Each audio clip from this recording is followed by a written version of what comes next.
ఒక సహోదరి తన భర్త తన మాట వినట్లేదు. అయితే ఆ సహోదరి యొక్క అన్నదమ్ములు త్రాగుడికి అలవాటు పడిన వ్యక్తులు. అయితే ఆ భర్త నిదానంగా త్రాగుడు అలవాటు చేసుకుంటుంటే మీరు త్రాగొద్దని చెప్పటం కానీ ఆయనకి అడ్డుపడటం కానీ చేయలేదు.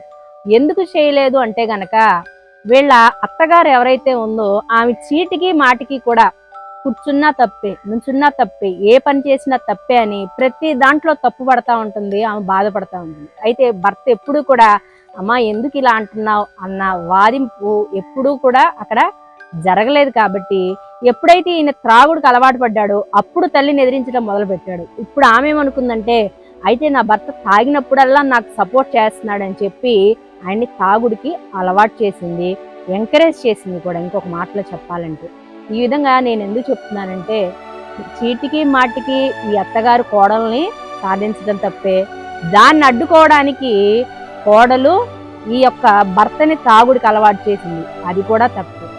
కాబట్టి నేను చెప్పేది ఏంటంటే చెడుని చెడునితో ఎప్పుడు జయించాలని అనుకోకూడదు. చెడుని మంచితోనే జయించాలి. ఆ యొక్క శత్రుత్వాన్ని ప్రేమతోనే జయించాలి. కానీ మన యొక్క లాభం కోసం అవతటి వ్యక్తుల్ని బానిసలుగా చేయటం క్రీస్తు పేరట తగదు అని ప్రభు పేట మనవి చేస్తున్నాను.